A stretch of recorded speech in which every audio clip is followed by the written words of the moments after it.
짝퉁이란 말을 들어보셨습니까? 가짜나 모조품을 짝퉁이라고 부릅니다. 전 세계 짝퉁 시장 규모가 2천조 원이 넘는다고 추산을 하고 있습니다. 2천조 원이면 어느 정도인가 제가 계산을 해봤더니 우리나라 올해 2022년 1년 예산이 약 한 600조 정도 된다고 합니다. 그것의 한 4배, 4배 정도 되는 그런 금액입니다. 국내 관세청이 적발한 이런 모조 상품 중에서 가장 많은 침해를 당한 정품 브랜드가 이제 루이비통입니다. 그래서 이제 우리가 몇 년 전만 해도 이 거리에 루이비통 그 로고가 새겨진 가방을 들고 가시는 분을 3초에 한 명씩 볼 수 있다 그래서 3초백이다 뭐 이렇게도 부르기도 했습니다. 명품백이 진품인지 아니면 모조인지 구별하는 이제 IT 기술이 이제 개발이 됐다라고 합니다. 초정밀 렌즈와 스마트폰 또 전용 앱을 연결을 하면 15초 만에 이 98% 정확하게 알아맞춘다고 합니다. 그런데 이제 초정밀 렌즈로 몇 배 정도 확대해 보이면 그게 좀 보일까요? 저는 한 10배 정도 확대하나 그렇게 생각했더니 260배율로 이제 확대를 한다고 합니다. 그럼 육안으로 식별하기 어려운 그 뭐 스탬프의 표시라든지 아니면 가죽의 그 미세한 틈, 이게 이제 보인다라고 하죠.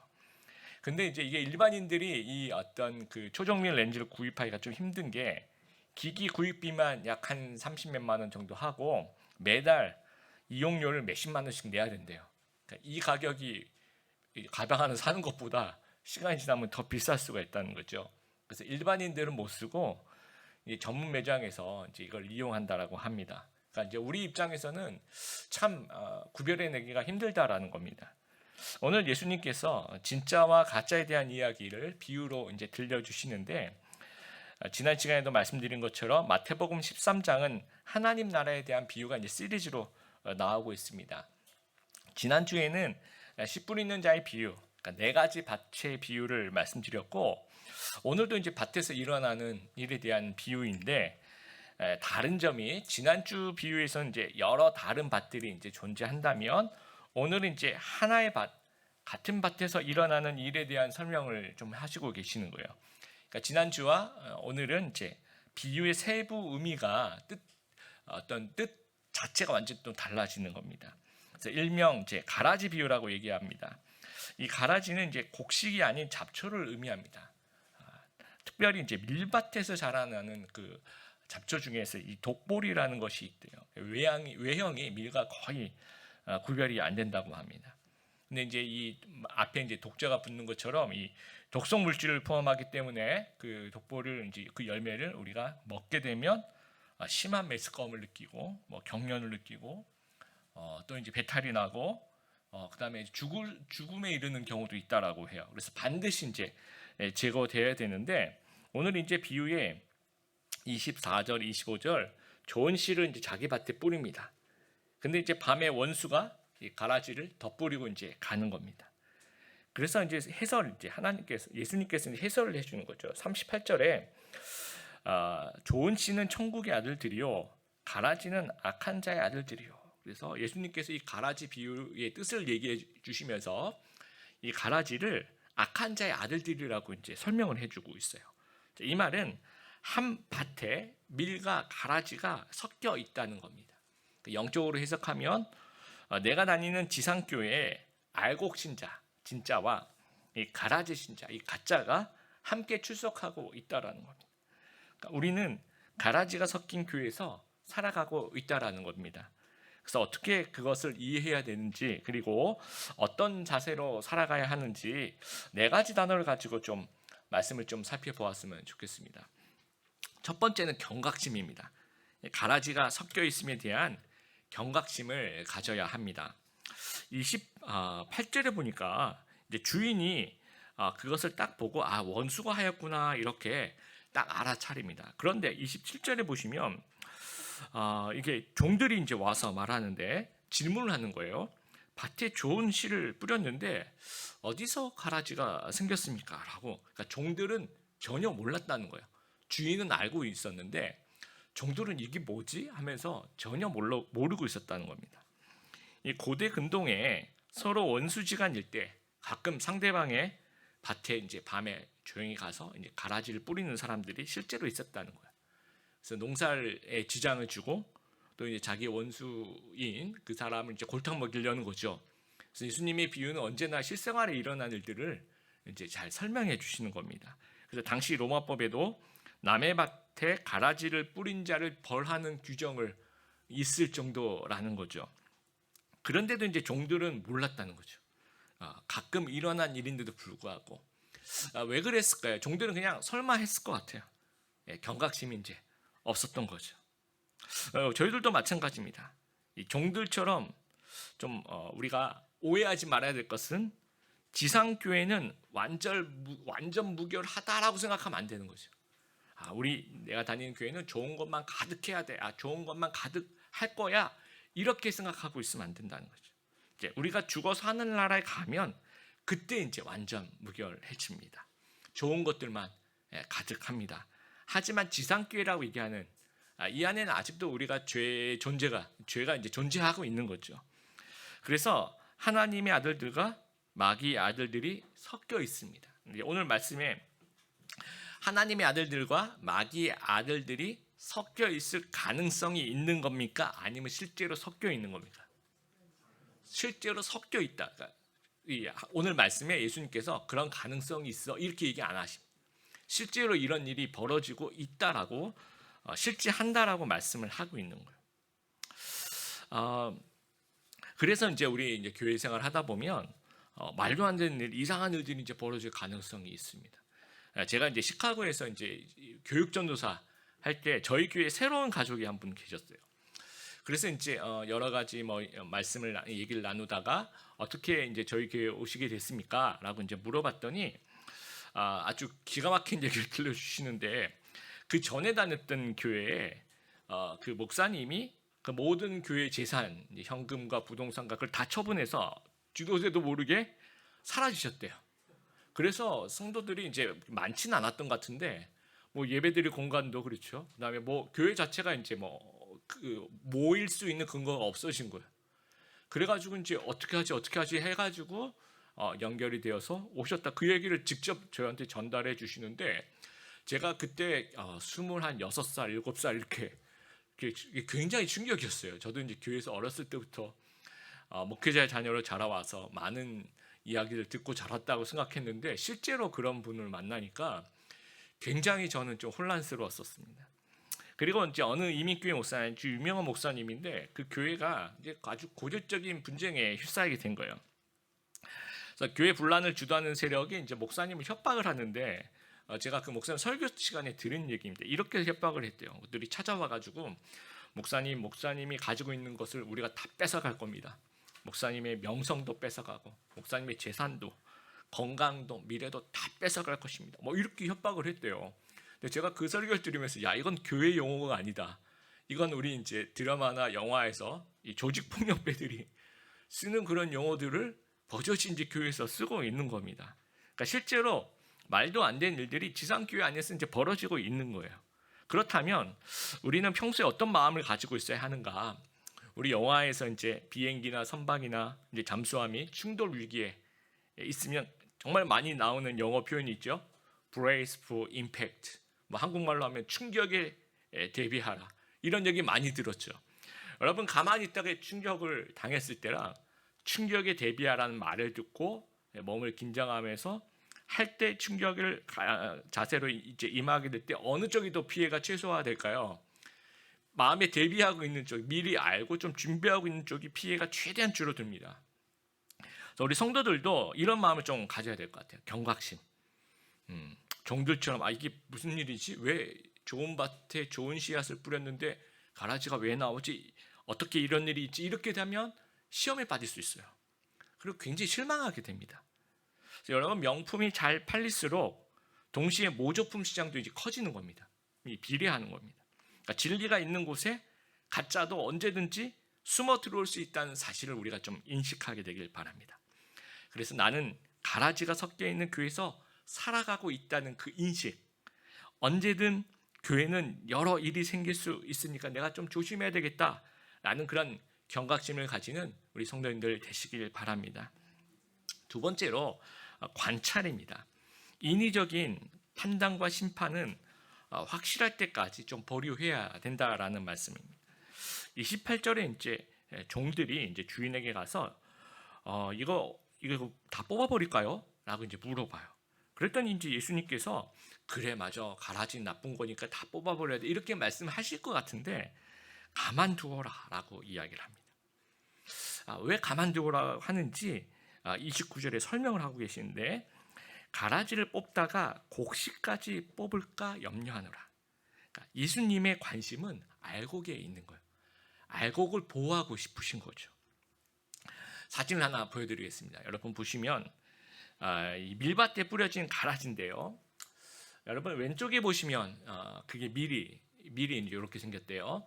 오른쪽에 보시면 이제 독보리가 가라지죠. 이렇게 생겼다라고 합니다. 근데 이게 만약에 섞여 있다라고 생각해 보세요. 그럼 우리 이제 이게 랜덤하게 이렇게 섞여 있다면 이 자라날 때는 전혀 알 수가 없습니다. 그래서 우리 26절에 싹이 나고 결실할 때 가라지도 보이거늘 이렇게 성경이 얘기하고 있어요. 그 전에는 안 보였다는 얘기죠. 씨앗을 뿌리고 한참 뒤에 그때까지는 몰랐다는 겁니다. 너무 똑같다라는 거죠.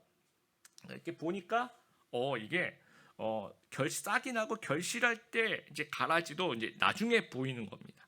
그래서 비전문가들은 엉뚱하게 그래 비슷한 거 뽑아야지 그러다 이게 아니네 이럴 수 있다는 거죠. 그래서 알곡을 보호하는 측면에서 또 전문가들은 아주 잘 구별할 수도 있을 겁니다. 그런데 이제 어느 정도 자라고 나면 그러니까 전문가들이 출소하기 전까지도 약간 구별하게 되는 그 시점이라도 이게 어느 정도 자란 거기 때문에 뿌리가 이제 서로 엉켜 있대요. 그래서 이제 뽑으면 알곡 뿌리까지 이제 뽑힐 수 있다라는 거예요. 그래서 예수님은요 가라지에 대한 연민이 아닙니다. 이것은 알곡에 대한 사랑으로 가만두라 조금 더 관찰해서 지켜보라고 이야기를 합니다. 그런데 이제 기독교 역사를 이렇게 보면 사람이 인위적으로 판단해서 가라지를 이렇게 뽑으려다가 알곡까지 이제 뽑아버리는 그런 실수를 참 많이 기독교 역사 속에 우리가 볼 수가 있습니다. 8세기의 그 초대 신성 로마 제국의 황제 샤를마뉴 대왕 대제라고 우리 이제 세계사에 배울 때 이분 아주 많이 배우셨어요. 유럽의 아버지 샤를마누 대제가 가지고 있었던 땅이 지금의 그 유럽 연합하고 좀 비슷한가 봐요. 그래서 유럽 연합에서는 이제 이분이 유럽의 아버지다 그래서 이제 곳곳에 이제 동상이 새겨져 있습니다. 그리고 이제 이분이 이제 왕으로 이제 황제죠 있을 때 이제 곳곳에 교회와 수도원을 설립해요. 그래서 이제 종교를 지지하기 위해서 왕으로서 정치적인 열심을 굉장히 열심히 하는 분인데 열심을 너무 열심히 하다 보니까 좀 실수도 했다는 겁니다. 근데 어떤 실수를 했냐면 유아 세례를 국법으로 이제 제정을 해요. 그래서 유아 세례를 안 받게 하는 부모는 사형에 처한. 여러분 유아 세례를 안 받아 그러면 가라지야 이렇게 생각했던 거예요 그 당시에. 여러분 유아 세례가 구원의 증표입니까? 그런 건 아닙니다. 그러니까 이 유아 세례를 우리 교회에서 베푸는 이유는 바램을 담아내는 거죠. 우리 아이가 하나님의 자녀로 자라나길 바랍니다. 그리고 기대를 담는 거죠. 하나님께서 이 아이 정말 축복해달라 기대하고 내가 이 아이를 잘 키우겠다는 각오로 그런 유아 세례를 베푸는 것이지 유아 세례를 받았다고 해서 바로 이 천국 티켓을 하고 바꿀 수 있는 그런 것은 아니라는 거죠.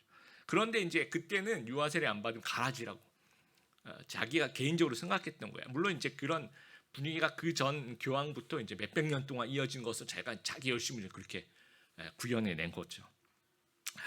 그래서 이제 그러면 이제 사람들이 유아 세례를 어쩔 수 없이 받았을 거 아니에요, 그렇죠? 그런데 이제 나중에 커서 진짜 자기 믿음이 생긴 거예요. 그래서 이제 그러면 옛날에 내가 어렸을 때 유아 세례 받았다고 하는데 지금 생각해 보니까 그건 아니구나. 다시 나는 세례를 받아야 되겠어. 하면서 저 세례 정말 지금 저는 제 믿음으로 믿었습니다. 저 세례 다시 받게 해주세요. 그러면서 자기들끼리 세례를 베풀었어요. 침례지 정확하게 표현하면. 이런 사람들은 이제 기독교 역사에 보면 재세례파라고. 오늘날 같으면 뭐 굳이 그럴 필요는 없지만 저희 같은 경우에는 이제 유아 세례 받고 자기 신앙을 고백하면 공중 앞에서 이제 신앙 고백을 하죠, 그렇죠? 그리고 입교라고 이야기를 합니다. 그러면 이제 세례 교인으로 이제 인정을 하는 겁니다. 근데 그 당시에는 다시 뭐 입교 그런 제도가 없으니까 다시 침례를 받게 해주세요. 그리고 자기들끼리 침례를 베푸는 사람들을 2번 한다 그래서 재세례파라고 했는데 이런 재세례파를 이단으로 규정을 했어요. 왜 교회가 한번 베푼 그 세례를 너희가 믿지 않고 무시하고 너희들끼리 또 세례를 베푸냐, 이것은 구원을 무시했고 교회를 무시했다, 이렇게 중세 기독교가 카톨릭이죠, 생각을 했던 거예요. 그래서 이제 재세례파들은 이제 붙잡아서 죽이기 시작합니다. 화형을 불에 태워서 10,000명 이상이 순교하는 어마어마한 사건입니다. 그래서 이 세례식, 여러분 세례식 그 자체는 천국 티켓이 아니잖아요. 물세례, 제가 얘기하는 교회에서 베푸는 물세례를, 그렇죠? 이거는 이제 공중 앞에서 신앙을 표현하는 것이지 세례식을 받았냐 안 받았냐 그거 가지고 천국에 가냐 안 가냐 이렇게 얘기할 수는 없다라는 거. 근데 그 당시에 볼 때 그 당시 사람들이 생각할 때 세례를 2번 베풀면 이거는 가라지라고 생각했던 거예요. 그래서 이제 죽여버리자 이렇게 된 거죠. 중세 마녀 사냥도 마찬가지입니다. 그럼 마녀 당연히 나쁘지. 마녀 가라지지 이렇게 생각. 거기까지는 뭐 충분히 생각할 수 있는데 그럼 누가 마녀냐 이렇게 얘기하면 정확하게 뭐 이해할 만한 기준 자체가 없어요. 누가 마녀지? 그래서 이제 이들이 생각한 것이 이제 마녀는 신비한 힘이 있으니까 이게 묶어가지고 강에다 빠뜨리는 거예요. 그런데 이제 어떻게든 살아서 물에 뜨면 이건 마녀인 거예요. 신비한 힘이 있으니까. 그래서 이제 잡아서 화형시키면 되고 빠뜨렸더니 익사를 했어요. 그러면 마녀가 아니구나 이제 이렇게 생각했던 거죠. 아이고 안 됐구나, 마녀가 아니었구나, 이렇게 마녀가 아님을 판명이 되는 겁니다. 그러니까 뭘 해도 이건 죽는 거예요. 마녀를 일단 찍히면 물에 떠올라도 죽고 물에 가라앉아서 이게 죽고. 중세교회 큰 실수죠. 어떤 정당한 이유 없이 뭔가 광기와 그 혐오를 이런 식으로 표현해낸 겁니다. 희생자가 5만 명이 넘어요. 아직도 이제 그것에 대한 이제 사과를 하고 있습니다. 자, 그러면 이제 질문이 있겠죠. 목사님, 그러면 정통교회에서 신천지가 이게 판을 치고 있어도 가만히 있어야 됩니까? 근데 그런 건 아닙니다. 여러분이 30절에 이렇게 보시면 추수 때까지 언제까지 정말 그래야 됩니까? 했더니 추수 때까지 함께 자라게 두어라. 추수 때 왜 하필이면 이제 추수 때냐면 그때 되면 읽는 곡식 확실하게 너무너무 확실하게 알게 된대요. 이것이 밀인지 아니면 독보리인지를. 그래서 이 확연히 구별될 때까지라는 거죠. 그러니까 섣부른 판단을 보류하고 관찰하는 것은 열매가 보일 때까지, 확실해질 때까지. 근데 이제 그때는 행동해야죠. 근데 저희 교회 이제 신천지가 너무너무 확실하다 그러면 이거는 정말 행동해야 돼요. 그렇죠? 그런데 생사람을 잡으면 안 된다. 그 말씀을 하시는 겁니다. 여러분 그 진품과 모조품, 뭐 다이아 반지도 뭐 진품이 있고 뭐 큐빅이라고 하네요. 그 모조 진짜 사람은 잘 모르는데 그런 걸 구별하는 다양한 방법들이 인터넷에 올라가 있더라고요. 그런데 그것보다도 아주 쉽게 구별하는 방법이 있어요. 뭐든지 그게 모든 명품인지 아닌지 쉽게 구별할 수 있는 방법은요. 시간이 지나가면 알 수가 있습니다. 너무 오래됐으면 한 20년 됐나요?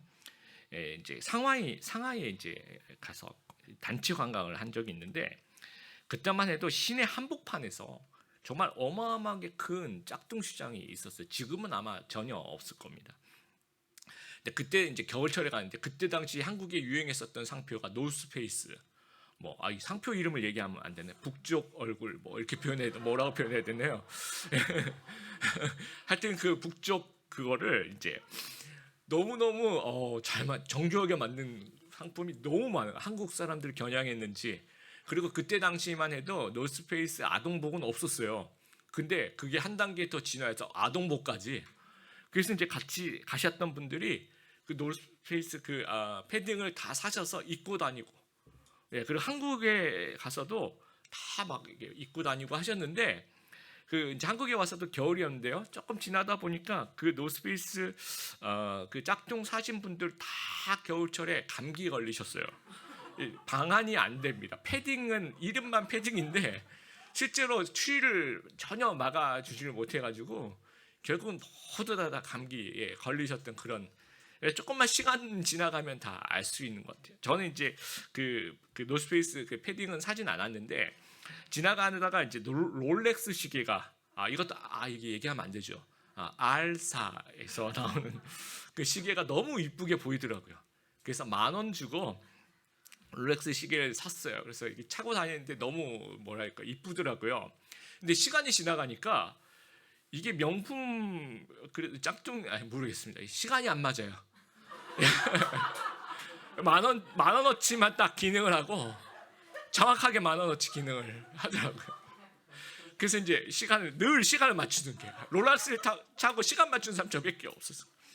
그러다가 시간이 또 지나가니까 이게 이제 그 약이죠. 그 건전지를 뭐 몇 년 가잖아요. 근데 거의 6개월에 한 번씩 바꿀 정도로 이럴 거면 진품을 샀어야 됐나 뭐 하는 생각이 들 정도로. 그러니까 시간이 지나가면 이게 진짜는 더욱 진짜로 드러나고 가짜는 계속 가짜로 이제 드러나는 거죠. 그래서 우리 안에도 마찬가지입니다. 내가 하나님이 되고 싶어하는 마음이 있어요.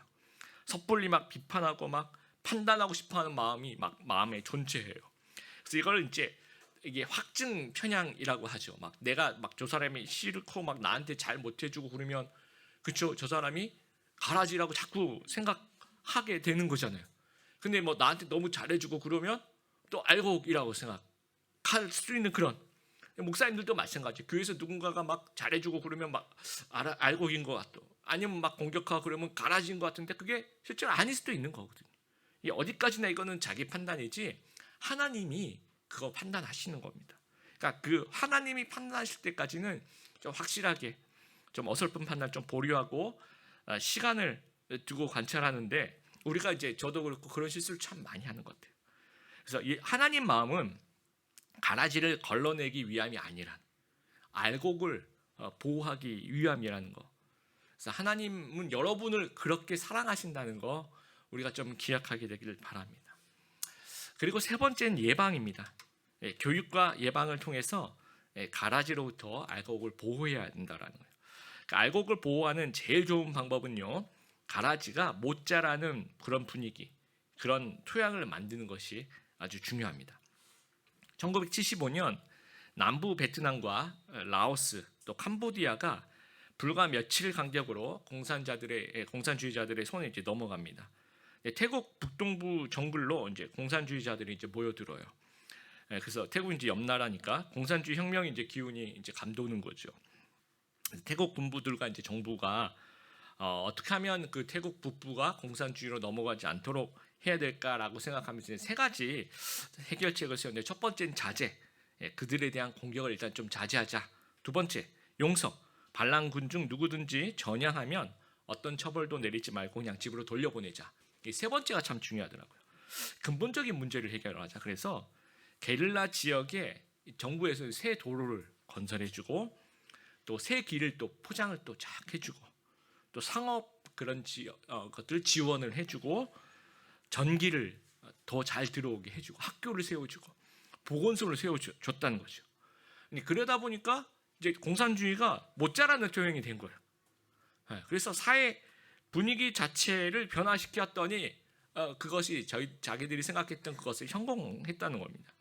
여러분, 어느 나라가 반란이나 폭동이 생기지 않게 하기 위해서 뭐 감시하고 처벌하고 뭐 폭력으로 진압하고, 이거는 정말 좀 좋지 않은 방법이라는 거죠. 제일 좋은 방법은 뭐냐면 그 나라의 기본적인 역할을 제대로 하면 이 반란이나 폭동이 생겨날 그럴 리가 없다라는 겁니다. 불평등을 해소하고 정의를 바로 세우고 국민들 잘 살게 하면 뭐 폭동이나 이런 거 일어날 그런 토양 자체가 생기지 않다라는 겁니다. 교회도 마찬가지. 가라지가 판을 치지 못하게 하는 좋은 방법은 교회로서 기본적인 역할을 잘 수행하는 거예요. 우리 사도행전 2장 42절 말씀 우리 앞에 보시면서 같이 한번 읽어보겠습니다. 그들이 사도의 가르침을 받아 서로 교제하고 떡을 떼며 오로지 기도하기를 힘쓰니라. 또 사도행전 2장 46절 날마다 마음을 같이하여 성전에 모이기를 힘쓰고 집에서 떡을 떼며, 에베소서 4장 말씀 같이 읽겠습니다. 이는 성도를 온전하게 하여 봉사의 일을 하게 하며 그리스도의 몸을 세우려 하심이라. 우리가 다 하나님의 아들을 믿는 것과 아는 일에 하나가 되어 온전한 사람을 이루어 그리스도의 장성한 분량이 충만한 데까지 이르리니. 그래서 저는 이 어떤 교회 본질적인 부분, 또 우리가 좀 힘써야 될 부분, 첫 번째 예배, 두 번째 소그룹, 세 번째는 이 제자 훈련, 네 번째는 이 복음 전하는 거, 여기에 좀 충실했으면 좋겠어요. 여러분, 가라지는 비본질의 상징입니다. 그럼 본질에서 벗어날수록 가라지들은 좋아해요. 그리고 본질에서 벗어날수록 가라지들은 이 파고 들어올 영역이 상당히 넓어지는 겁니다. 왜냐하면 교회가 본질적인 일에 신경을 안 쓰고 엉뚱한 일을 하면 거기에 엉뚱한 일을 할 수 있는 공간이 확대가 되는 거예요. 그런데 교회가 본질에 충실하면요, 가라지는 할 일이 없어져요. 야, 이 교회는 내가 할 일이 없겠구나 하면서 이렇게 보다가 갈 수밖에 없습니다. 그러니까 정신없이 일만 하는 교회들이 있어요. 그런 데는 막 가라지들이 파고 들어올 틈이 굉장히 많이 있습니다. 그런데 본질에 너무 충실해. 막 교인들이 막 예배에만 신경 쓰고 막 소그룹 열심히 하고, 그리고 제자 훈련 열심히 하고 복음 전도 열심히 하고, 이런 교회들은 야, 여기는 뭐 이런 어떤 침투할 공간 자체가 없다라는. 오카노 목사님의 그 유명한 설교, 가라지가 섞인 교회라는 아주 유명한 설교가 있습니다. 거기서 이제 목사님이 하시는 말씀이, 당신의 교회에 이런 것들을 이제 걸러낼 수 있는 필터링 시스템이 있느냐라고 물어보시는 거예요. 그래서 여러분, 제가 알고 있는 어느 전통적인 교회에, 아주 그 교회 적지 않습니다. 혹시 엄청 큰 교회입니다. 근데 그 청년부가 있었는데, 그 청년부에 어떤 형제 한 명이 들어왔는데 1년 동안 너무 열심히 막 교회 봉사를 하는 거예요. 그래가지고 이제 총무를 시킨 겁니다. 청년부 총무가 된 거죠. 근데 그 친구가 1년 사이에 이제 알고 보니까 신천지였던 거예요. 그래서 1년 사이에 그 청년부 한 10명 정도를 이게 뭐라고 해야 되나, 이렇게 포섭을 했다고 해야 될까요? 미혹을 해가지고 어느 순간, 한순간에 그 형제랑 그 10명의 청년이 확 사라져요.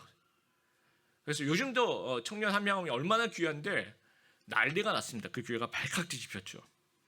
그래가지고 충격이 빠졌어요. 여러분, 신천지가 좋아하는 교회, 아까 말씀드린 것처럼 말씀 교육 잘 안 시키고, 그리고 이제 그런 제자 훈련이 없고, 그리고 이제 뭔가 정신없이 일 많이 하고, 이런 교회들 굉장히 좋아한다라고 해요. 그래서 아마 그랬던 것 같아요. 그래서 이 교회가 충격에 빠져서 이제 모여서 회의를 했대요. 그럼 이걸 어떻게 하나, 이 소잃고 외양간이라도 고쳐야 되지 않겠느냐. 그래서 성경 교육을 굉장히 강화했다라고 합니다. 그 다음부터. 늦었지만 저는 아주 환영합니다. 왜냐하면 그런 좋은 방향으로 갔다라고 생각합니다. 그러니까 제자 훈련으로 가라지를 예방하고 필터링을 할 수가 있다라는 거예요. 여러분, 우리가 말씀 충만하면요, 그 제자 훈련 통해서 신앙의 체계가 이제 굳건해집니다. 그러면 이제 우리가 면역이 강화되는 거예요. 영적인 면역이. 그러면 흔들리지가 않습니다. 그래서 우리가 제자 훈련, 사역 훈련 있지만, 우리 드림의 교회 성도님들은요, 제자 훈련만큼은 이제 사역 훈련 좀 아마 선택이 될 것 같습니다. 하지만 제자 훈련만큼은 정말 꼭 한번 필수 코스로 여러분 정말 훈련 받으신, 또 내가 옛날에 훈련 받았는데 지금 기억이 가물가물해 라고 하시는 분들은 내년에 다시 한번 제가 잘해드리겠습니다. 다시 한번 꼭 들어오시기 되길 바랍니다. 원래 광고할 땐 이렇게 광고하고 들어오면 또 훈련 과정이 1년이 아닌 2년이잖아요. 제자 훈련하고 그다음에 사역 훈련하고 그리고 리더를 세우죠. 저는 이 시스템이 정말 안전하다고 생각합니다. 왜냐하면 여러분, 신천지 누군가 한 명이 이제 제자 훈련, 사역 훈련을 통과하고, 그리고 내가 이제 리더가 되어서 좀 미혹을 해야 되겠다 생각하면 이 2년의 훈련은 과연 버틸 수 있을까요? 아니, 버티긴 하겠지만 이게 들통이 나요. 뭐 그들이 쓰는 용어들이 있잖아요. 또 하는 그 삶의 형태들이죠. 그걸 2년 동안 철저하게 숨기기는 어렵습니다. 그래서 이런 필터링이 정말 필요하다고 생각하고, 또 이 수료자들에게만, 저희 드림의 교회는 이제 스타터스는 이제 아직 어리니까 제자 훈련 1년 반드시 마친 분들 리더를 세웁니다. 또 빌더스와 서번트는 사역 훈련까지 하신 분들을 반드시 리더를 세웁니다. 이게 굉장히 안전하다는 거예요, 서로에게. 그리고 이 제자 훈련은 통과하기 어려울수록 변별력을 갖춘다는 거. 그래서 지금 생각해 보니까 제가 대학생 때는 대학부 할 때는 거의 스파르타 교육을 한 것 같은데 요즘엔 아테네식 제자훈련 하는 것은 아닌가. 지금 제자훈련 하신 분들 얼굴이 좀 어두우셨는데요. 그래서 또 이렇게 홍보하면 또 많이 또 안 들어오실 것 같으니까 일단 제가 잘해드리니까 들어오셔서 대신에 우리가 좀 변별력을 갖춘 그런 훈련을 해야 된다라는 거. 중직자 세울 때도 마찬가지. 근데 오카노 목사님 그런 얘기를 하시는 거죠. 교회 중직자가 얼마나 중요한 일인데 그렇게 훈련받지 않은 사람을 교회 오래 다녔다고 해서 헌금 많이 한다고 해서 중직자를 세우면 어떻게 할 것이냐. 그런 저는 정말 맞는 말씀인 것 같습니다. 그래서 이런 어떤 체계, 어떤 말씀으로 교육과 예방을 통해서 교회의 밭 자체를 완전히 건강하게 만드는 것이 시간은 걸리지만 굉장히 안전하다는 것 우리가 좀 기억하게 되기를 바랍니다. 마지막으로 네 번째 이렇게 오픈된, 그러니까 보다 오픈된 그런 공동체를 우리가 만들어 가야 된다는 거예요. 여러분 한번 생각해 보세요. 교회에 가라지가 섞여 있습니다. 그러면 가라지로부터 알곡을 보호해야 되죠. 그러면 공동체는 오픈되어야 될까요? 아니면 닫혀야 될까요? 여러 가지 생각들이 머릿속에 있죠. 그런데 이제 코로나 기간 동안에 일부 교회들이 이제 쇄국 정책으로 들어가요. 들어온 사람이 신천지인지 확인한다고 해서 등록 교인인지 확인하고 교회 출입증을 나눠주고 그거 없으면 못 들어오고 하니까 우리 주위에 제가 들은 얘기도 이사를 갔는데 그 옆에 교회를 가고 싶은데 신천지로 오인받을까봐 교회를 못 나가고 있다는 얘기도 많이 들었어요. 그러면서 이 어떤 코로나 기간 동안에 한국 교회가 전체적으로 다운이 됩니다. 문을 걸어 잠그면 걸어 잠글수록 전체적으로 다운이 되면서 1년에 문 닫는 교회가 10,000개가 넘어섰다라고 이야기를 합니다. 그래서 교회가 이제 닫혀 있으면 오히려 알곡을 닫히게 할 수도 있다라는 거죠. 교회의 기능을 감소시키는 겁니다.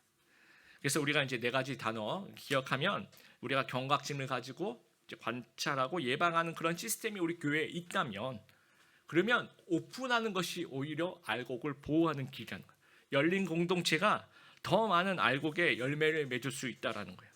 그래서 우리가 하나님 복음을 모르는 사람들 또 아직 교회 안 나가시는 분들 초청하고 인도하고 전도하는 일에 우리가 힘쓰면 예수님께서 그렇게 원하시는 더 많은 알곡을 정말 그런 것들을 생기는데 우리가 좀 같이 협력했으면 좋겠고 그런 일에 정말 우리 최선을 다할 수 있는 그런 우리 드림의 교회 성도님들이 되기를 바랍니다. 이 가라지 비유는 이름이 가라지지 실제로 알곡에 대한 이야기입니다. 예수님께서 알곡들 우리 성도님들 그렇게 사랑하신다는 거죠. 그래서 우리 성도님들이 흔들리지 않고 주변에 어떤 환경이 있더라도 건강하게 잘 자라기를 하나님께서 기도하신다라는 겁니다. 그래서 어느 교회든지 가라지가 교회를 막 흔드는 시기가 존재합니다. 그런데 오랜 역사를 가진 교회들은요, 이 저력이 있어요. 경험들도 있고 하니까 중심도 세워지고 하니까 잘 안 흔들려요.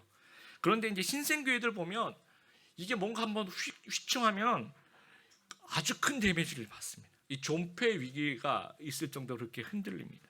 드림의 교회가 좀 이 저력 있고 잘 훈련된 그래서 누가 이제 외부에서 가라지가 들어와서 흔들어도 좀처럼 흔들리지 않는 그런 견고한 교회 또 그런 견고한 교인 한 명 한 명 여러분 되시길 바라요. 그래서 43절에 의인들은 해와 같이 빛나리라. 저는 이 구절이 너무너무 좋았습니다. 의인들은 해와 같이 빛나리라. 가라지가 섞여 있는 교회에서 우리가 믿음 잘 지키고 본질 잘 지키고 하나님 늘 가까이 하면서 해와 같이 빛나는 그런 성도님들 다 되시는 우리 드림의 교회 성도님들 되시길 바랍니다.